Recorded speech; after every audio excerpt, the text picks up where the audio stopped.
Order! Order! You are an incorrigible delinquent at times.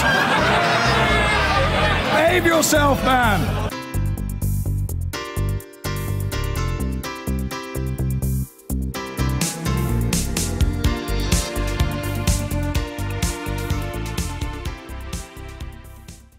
Now, one sector which is anxiously waiting to learn how it will be affected by Brexit is the veterinary profession.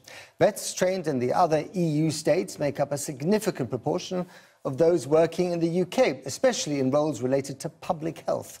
But the British Veterinary Association has warned that the uncertainty about what will happen to immigration rules after Britain leaves the EU is already affecting recruitment. Our Home Affairs correspondent Andy Davis has the story. This is Charlotte. She's 28, from Belgium, part of a small army of vets from the continent upon which this UK industry has grown increasingly reliant. She moved here a few years ago and now works for a large animal practice in Dursley in Gloucestershire. Enjoying it? Yes, very much, yeah. Lovely country, lovely countryside, lovely people. Yeah, enjoying it very much. Do you want to stay? Yeah, I have no immediate plans to go back. Maybe in the faraway future I would go back, but no immediate plans at all. Do you think you're going to be allowed to stay after the UK leaves the European Union? I hope so. I try not to worry about it at all, actually. We'll see what happens. Over the years, the British veterinary scene has developed a distinctly European look. In Charlotte's practice, we met Martin from the Netherlands, Vlad, a recent arrival from Romania. 13 vets work here, 8 different nationalities. In fact, of the 23,000 vets currently in the UK, nearly 6,000 graduated from other EU states. In recent years, more than half of newly registered vets have come from outside the UK, and the vast majority of those from other EU countries, 200 from Spain in 1 year alone. Why do you employ vets from outside the UK? Are there just not enough here? The primary reason is I haven't been able to source vets within the UK willing to do the job. Matthew Pugh has a practice in Hereford. Of his 14 vets, 1 is Spanish, 1 Bulgarian, and 3, like Ovidiu, are Romanian. I think we have to advise them. His job, testing mostly for bovine tuberculosis.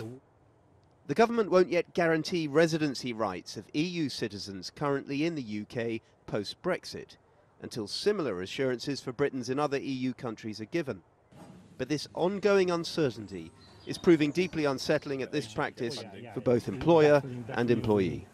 I desperately need to know what's ahead of me. I desperately need to know that I can continue to recruit vets from the EU, and more importantly, hopefully, I can continue to employ the vets I've got currently employed. So your message to the Prime Minister? Well, Mrs. May tell us what's going to happen with us, and we need to hear some plans about that, to know how to plan our lives. It's very stressful to live like that, to thinking what's going to happen tomorrow with me. Do I still have the right to be here or not?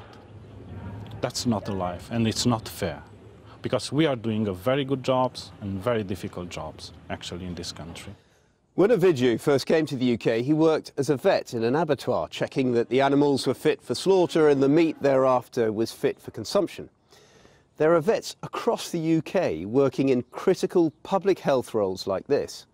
And what's startling is that according to the British Veterinary Association, in the UK meat hygiene sector, more than 90% of the vets are thought to have graduated overseas. The Royal College of Veterinary Surgeons and British Veterinary Association are so concerned, they wrote recently to the Prime Minister, warning that any immigration restrictions in their area could have a profound impact. Even before Article 50 is triggered, we're experiencing a negative impact on the existing veterinary workforce, they said, adding, those involved in public health critical roles are having increasing difficulty recruiting much-needed EU veterinary surgeons. You're always a bit nervous with his previous history. John Blackwell has experienced that firsthand. Earlier this year, he recruited a Croatian vet who'd been living in Ireland into his clinical practice in Shropshire. It was before the referendum. Everything was going swimmingly. He was married, his wife and young son were working in Ireland, and the idea was that once he'd finished his schooling, the young son, he was going to come over and the family were going to move and put down the roots. And then, of course, we had the Brexit vote, and I was surprised, but it totally destabilised him. The Croatian vet turned down the job and went back to Ireland. Numerous vets are now reporting difficulties recruiting, we were told. If you were back in Belgium now, looking to move abroad to work for the first time, would you choose the UK as a potential destination? Probably not, because I would be worried that the UK is not a very welcoming country. I know that's not true because I live here now and everyone's very nice and always been very welcoming. But if I didn't know the UK very well, I'd be very worried to come over here. And that is one reason why some employers here are so worried. Charlotte remains optimistic her status will be assured. And today the government said the Prime Minister has been clear she wants to protect the status of EU nationals already living here. But this is an industry, like others, where clarity on Brexit seemingly can't come soon enough. Andy Davis reporting.